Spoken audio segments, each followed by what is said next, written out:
Je vais être direct. Dans les prochaines années, il y aura probablement très peu de touristes sud-coréens aux États-Unis. Une phrase qui peut sembler banale, mais qui sonne aussi comme une véritable alerte pour le secteur touristique américain à l'horizon 2026. Il n'y a pas si longtemps, plus de 2 millions de Sud-Coréens venaient découvrir l'Amérique chaque année. On les croisait dans les rues animées de Los Angeles, attablés dans les restaurants coréens du New Jersey ou encore dans les casinos de Las Vegas, où ils contribuaient largement à l'activité. Aujourd'hui, la réalité est tout autre. Ce chiffre s'est effondré à moins du tiers, laissant derrière lui des quartiers entiers vidés de leur clientèle habituelle. Les établissements qui autrefois affichaient complet, avec parfois 40 minutes d'attente pour une simple table, peinent désormais à remplir leurs salles. Les serveurs attendent sans rien faire, les tables prennent la poussière, et le bruit des verres de soju a été remplacé par un silence pesant. Et cela ne touche pas uniquement quelques restaurants coréens. La baisse de fréquentation a des répercussions en cascade, affectant les chauffeurs Uber, les réceptionnistes d'hôtels, les petits commerçants. Bref, le vide ne se voit pas seulement sur les chaises inoccupées, mais directement dans le portefeuille des Américains ordinaires. Alors, pourquoi les touristes coréens désertent-ils le pays? Et surtout, qui paiera en premier le prix de ce vide? C'est ce que nous allons décrypter ensemble. Numéro 5. Les obstacles liés au visa. Tout a pris une autre dimension la semaine dernière, quand une information a fait la une de nombreux journaux. En Géorgie, des centaines d'ouvriers coréens employés dans une usine Hyundai LG ont été arrêtés, embarqués dans des véhicules de l'immigration, puis expulsés en l'espace de quelques jours. La scène, diffusée en boucle, ressemblait à un extrait de film hollywoodien. Mais cette fois, ce n'était pas un scénario fictif. Il s'agissait de travailleurs venus d'un allié historique des États-Unis. Imaginez l'impact d'une telle image à Séoul. Une famille coréenne qui envisageait de passer ses vacances à Hawaï se demande soudain: si leurs ouvriers sont traités ainsi, comment serons-nous reçus, nous, simples touristes? Allons-nous être surveillés de près, voire malmenés? Résultat, billets d'avion annulés, destination changée. Tokyo ou Paris deviennent soudainement plus séduisants. Et il ne faut pas oublier qu'un voyageur sud-coréen dépense en moyenne plus de 4 000 $ aux États-Unis. Si seulement une centaine de personnes renoncent à leur séjour, c'est déjà un manque à gagner de près d'un demi-million de dollars. Une somme équivalente aux frais de scolarité annuels d'une université publique ou à l'épargne retraite d'une famille de classe moyenne. Et là, on ne parle que d'une centaine de touristes. Mais la perte la plus grave ne se mesure pas seulement en chiffres. C'est une perte de confiance. Un récent sondage révèle que près de 60% des Sud-Coréens sont déçus de la manière dont Washington a géré cette affaire. Or, quand cette méfiance s'installe, elle dépasse largement le cadre politique ou commercial. Elle touche aussi les choix les plus simples, comme celui de réserver une chambre d'hôtel. Car au fond, qui a envie de se rendre dans un pays où l'on se sent indésirable? On aime rappeler que les États-Unis et la Corée du Sud sont des alliés solides. Pourtant, les images diffusées ressemblaient plus à une opération de propagande qu'à une coopération entre partenaires. Des ouvriers escortés, une usine transformée en décor de film. Comment continuer à parler de confiance après cela? Sur les réseaux sociaux coréens, certains ironisent: si l'Amérique veut des rues vides, qu'elle continue ainsi. Une phrase qui fait réfléchir. Est-ce une simple affaire de gestion migratoire ou le début d'une fissure bien plus profonde dans la relation de confiance? Car si cette confiance disparaît, la question devient: vers où se tourneront les touristes? Quel restaurant fermera ses portes plus tôt? Qui sera le premier Américain à constater que son portefeuille s'allège? Des questions sans réponse simple. Mais une chose est sûre, chaque chaise vide dans un restaurant de barbecue n'est pas seulement une chaise inoccupée. C'est le symbole d'une opportunité perdue, d'une confiance qui s'évapore comme une fumée d'usine. Numéro 4. La perte d'attractivité touristique des États-Unis. Un autre chiffre permet de comprendre l'enjeu. Un visiteur coréen dépense en moyenne plus de 4 300 $ aux États-Unis, soit 2 fois plus qu'un touriste européen. Cela veut dire qu'un groupe de 50 personnes venues de Séoul à Las Vegas injecte près de 200 000 $ en quelques jours seulement. Une somme qui fait vivre des dizaines d'employés d'hôtels et qui se diffuse en pourboire aux chauffeurs de taxi, aux serveurs et aux employés de chambre. Maintenant, imaginons le scénario inverse. Ces 50 voyageurs annulent leur séjour. En un clin d'œil, 200 000 $ s'évaporent. Et pour une économie locale, ce n'est pas juste de l'argent qui disparaît, c'est littéralement l'oxygène qui manque. Et quand l'oxygène se raréfie, chacun sait ce qui arrive. Prenons Hawaï par exemple. L'absence d'un groupe coréen se traduit par 40 chambres d'hôtel laissées vides. Les femmes de ménage sont renvoyées plus tôt, le déjeuner prévu est annulé, et le restaurant voisin perd plus de 200 couverts d'un coup. Un effet domino, une brique tombe, et toute la rangée vacille. Ce qu'il faut comprendre, c'est que les Coréens ont une façon particulière de voyager et de consommer. Ils dépensent de manière concentrée. Dans un outlet californien, ce n'est pas un simple sac qu'ils achètent, mais une valise entière remplie d'articles. Dans un casino de Las Vegas, ils ne se contentent pas de quelques pièces, ils s'installent en groupe entier autour d'une table de baccarat. Et quand ils ne viennent plus, ces lieux paraissent glaciaux comme un portefeuille vidé. Un commerçant de cosmétiques à Los Angeles racontait « Avant, les clients venus de Séoul achetaient des rouges à lèvres par valise entière.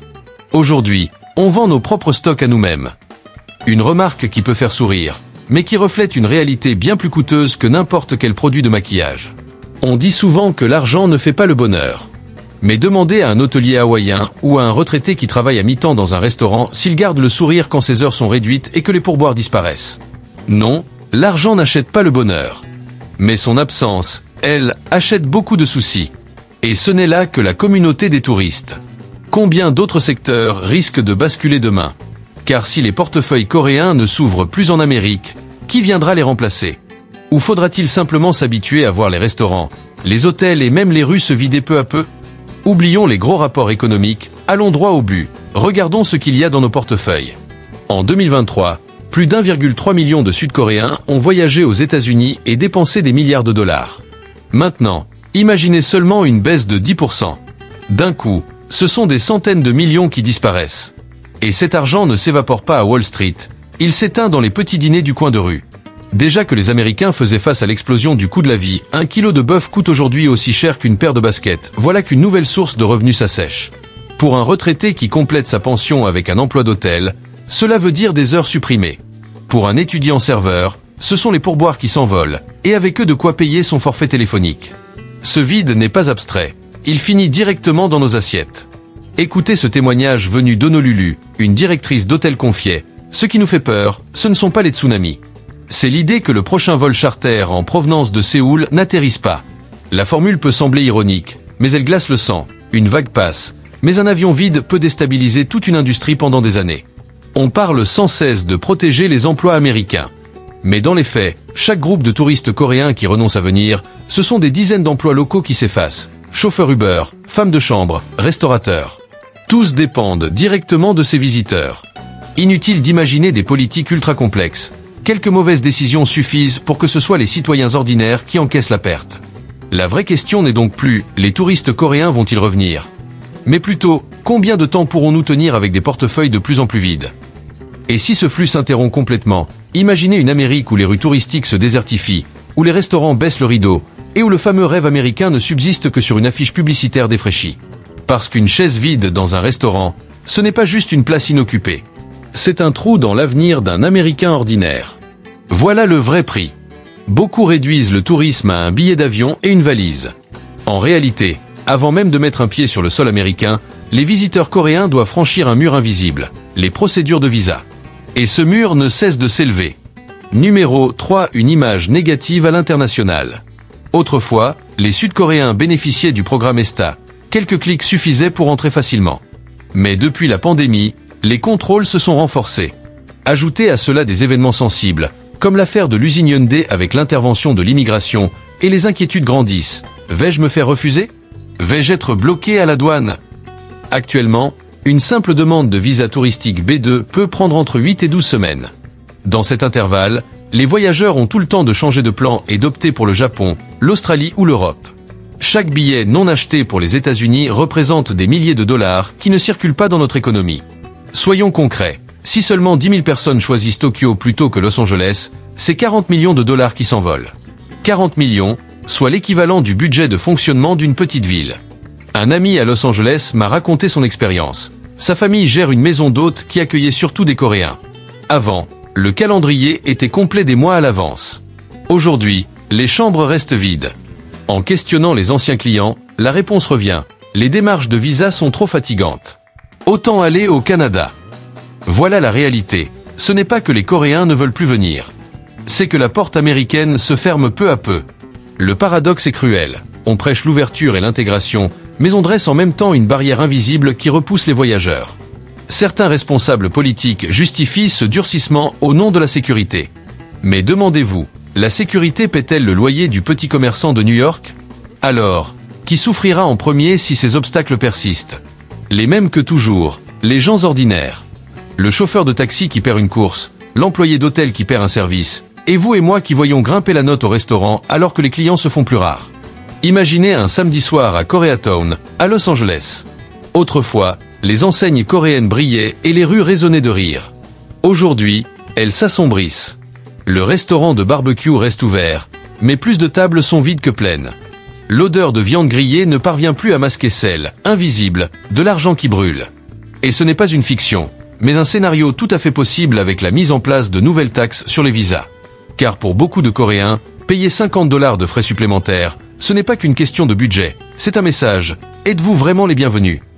Et si la réponse n'est pas claire, ils se tourneront ailleurs.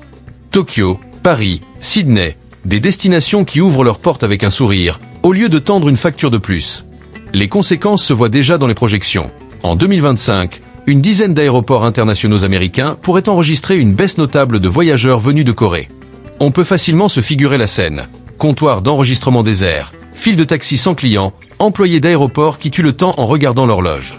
Une image vide, qui ternit le prestige du pays et creuse un trou supplémentaire dans nos poches. Faisons le calcul. Une famille coréenne de 4 personnes dépense environ $17 000 pour un séjour aux États-Unis, billets d'avion, hôtel, repas, achats. Multipliez cela par 10 000 familles annulées. Résultat, 170 millions de dollars détournés vers le Japon ou le Canada. Ce n'est pas seulement une perte de touristes, c'est un transfert direct de richesse. Numéro 2, le manque de coopération avec les acteurs locaux. Autrefois, on affichait fièrement « Welcome to America ». Mais avec des frais de visa en hausse et une image qui se dégrade, ce slogan pourrait bientôt se transformer en « fermé aux touristes ». Un panneau invisible, mais terriblement efficace, capable de glacer les rues de Vegas comme celle d'Honolulu, tel un hiver venu d'Alaska. Et alors, qui en paiera vraiment le prix? Certainement pas les élus qui ont décidé des $250 de frais. Les vrais perdants seront le chauffeur Uber de Los Angeles privé d'une course, la directrice d'hôtel d'Honolulu qui doit réduire ses équipes, et vous, quand l'addition grimpera dans votre restaurant local alors que la salle se vide. Et attention, la Corée n'est que le premier signal d'alarme. D'autres pays suivent la même voie. Le Mexique, le Brésil, l'Inde, le Moyen-Orient, tous se plaignent de procédures trop lourdes, de frais trop élevés et du sentiment d'être mal accueillis. Un exemple concret. Si la taxe de $50 s'applique partout, une famille brésilienne de 5 personnes doit payer $250 rien que pour déposer sa demande. Avec cette somme, elle peut réserver directement des billets pour l'Europe, où les démarches sont plus rapides et moins chères. Résultat, les États-Unis perdent non seulement 5 voyageurs, mais aussi plusieurs dizaines de milliers de dollars de dépenses touristiques. En Inde, une classe moyenne émergente veut voyager, consommer, dépenser. Mais face aux barrières américaines, elle préfère Singapour ou Dubaï. Ainsi, des millions de dollars partent alimenter les économies du Moyen-Orient plutôt que celles de Las Vegas ou de New York. Un vol annulé, et voilà que l'argent file directement dans la poche d'un autre pays. Prenez l'exemple du Canada. Ils n'ont même pas eu besoin de dépenser un centime en publicité. Il leur a suffi d'attendre tranquillement, avec le sourire. Les voyageurs étrangers qui, au départ, envisageaient les États-Unis ont jeté un œil à côté. Et là, ils ont découvert un Canada accueillant, propre, magnifique, et surtout, où l'obtention d'un visa est bien plus simple. Résultat, beaucoup ont changé de plan. Tandis que les restaurants de Toronto affichaient complet, ceux de New York accrochaient déjà des pancartes de solde. Numéro 1, l'absence d'écoute et de volonté politique. L'Amérique, autrefois convaincue d'être la grande scène centrale du monde, voit aujourd'hui son public se tourner vers d'autres théâtres. Des lieux où les billets coûtent moins cher, où l'accès est plus facile et où l'ambiance semble plus chaleureuse. Et, une fois qu'on a trouvé un nouveau théâtre qui plaît, rares sont ceux qui retournent à l'ancien. La vraie question est là. La Corée du Sud n'est-elle que le premier chapitre? Verrons-nous bientôt le Mexique, l'Inde ou le Brésil disparaître à leur tour de la carte touristique américaine? Et si plusieurs pays décidaient de tourner le dos en même temps, aurons-nous assez de tables vides dans les restaurants, assez de chambres d'hôtel inoccupées pour prendre conscience du prix réel de ces barrières que les États-Unis dressent eux-mêmes? On peut se plaindre indéfiniment des visas compliqués, des frais supplémentaires de $50 ou des chaises vides dans les restaurants. Mais se plaindre ne fera pas baisser l'addition, et ça ne fera pas revenir les visiteurs coréens, ni ceux d'ailleurs. Alors, que faire? D'abord, simplifier l'entrée. Personne n'aime voyager et avoir l'impression de passer un entretien d'embauche. Un processus de visa clair, rapide, abordable. Ce n'est pas de la paperasse, c'est une invitation. On vous dit, venez, profitez, dépensez, amusez-vous. Ajouter $50 de plus, c'est comme accrocher une pancarte, désolé, complet. Plutôt que de fermer la porte, pourquoi ne pas élargir l'entrée et accueillir davantage de monde? Ensuite, soignez l'image. Les Coréens, comme n'importe quel autre touriste, sont sensibles aux symboles. Plutôt que de laisser la presse étrangère montrer des photos de travailleurs menottés, pourquoi ne pas mettre en avant des familles souriantes à Hawaï, ou des couples émerveillés devant le Grand Canyon? La confiance, ça se construit. Et, comme le tourisme, ça se communique. Troisième point, coopérer avec les acteurs locaux. Hôteliers, restaurateurs, compagnies aériennes, tous gagnent quand les visiteurs reviennent. Pourquoi ne pas lancer un « pack de bienvenue » spécial Corée, avec prix réduit, traitement accéléré des visas et services en coréen? Ce genre d'initiative pourrait déclencher une réaction en chaîne positive, tout comme l'effet domino inverse a déclenché la crise. Enfin, et c'est essentiel, écoutez. Écoutez ce que disent les touristes coréens, mais aussi ce que racontent les employés américains du secteur. Si les deux côtés se plaignent, c'est qu'il est temps de bouger. Sinon, on continuera de voir des avions à moitié vides, des restaurants désertés et des portefeuilles qui se creusent. Et le plus ironique, c'est que la solution ne nécessite pas forcément des milliards. Parfois, un peu de volonté politique et une vision à long terme suffisent. Parce qu'un touriste n'apporte pas seulement une photo Instagram. Il apporte de l'argent, des emplois, et même une partie de l'image du pays. La vraie interrogation est donc la suivante. Voulons-nous garder notre place de destination numéro 1 au monde, ou allons-nous regarder, impuissants, les flux touristiques se détourner ailleurs? Car si nous voulons vraiment les voir revenir, la solution ne se trouve pas derrière les bureaux des hauts fonctionnaires, mais dans ces tables vides des petits restaurants américains. Fermez les yeux et imaginez. Une rue de Koreatown, à Los Angeles, autrefois illuminée, pleine de clients, avec l'odeur du barbecue flottant dans l'air. Aujourd'hui, plus de chaises inoccupées que de clients, et des affiches de moins 50% posées à la hâte. À Hawaï, des chambres avec vue sur l'océan turquoise restent sans occupants. À New York, des files de taxis interminables attendent devant JFK, mais plus aucun groupe de touristes coréens n'en descend. À Las Vegas, les néons brillent toujours, mais les tables de baccarat sont froides comme un hiver en Alaska. Et ce n'est pas seulement l'histoire des voyageurs coréens. C'est le reflet de ce que le monde entier pense de l'Amérique. Car quand Séoul s'éloigne, Tokyo regarde aussi ailleurs, puis Mexico, puis l'Inde. Le message est clair, si les États-Unis dressent des barrières, d'autres destinations s'offriront à nous. Et pendant que le monde continue de voyager, l'Amérique risque de se transformer en salle de cinéma vide. Le vrai problème n'est donc pas de savoir si les touristes reviendront. La question, c'est, voulons-nous qu'ils reviennent? Parce que si oui, il faut changer. Des visas simples et transparents. Une communication positive. Et des tables remplies de sourires venus du monde entier. Et vous, qu'en pensez-vous? Augmenter les frais de visa et resserrer les contrôles, est-ce vraiment protéger la sécurité, ou est-ce juste fermer sa propre porte? Avez-vous remarqué, vous aussi, que certains hôtels ou restaurants locaux sont beaucoup moins fréquentés depuis la pandémie? Et surtout, si c'était vous, le décideur, que feriez-vous pour que l'Amérique protège non seulement sa réputation, mais aussi le portefeuille de ses propres citoyens? Partagez vos idées dans les commentaires. J'aimerais lire vos témoignages, vos points de vue différents. Et si cette vidéo vous a semblé utile, pensez à vous abonner et à activer les notifications. Il y aura beaucoup d'autres discussions franches, sans filtre, sur l'économie, la politique et la société américaine d'aujourd'hui. Une petite précision pour finir. Ce que vous venez d'entendre est une analyse basée sur des données publiques. Il ne s'agit pas d'une attaque personnelle, mais d'un regard critique. Merci de garder les échanges respectueux et centrés sur le sujet. Rappelez-vous, une table vide dans un restaurant, ce n'est pas qu'un simple problème de restauration. C'est aussi le signe que le rêve américain peut, lui aussi, se vider de son sens, si l'on oublie d'en prendre soin.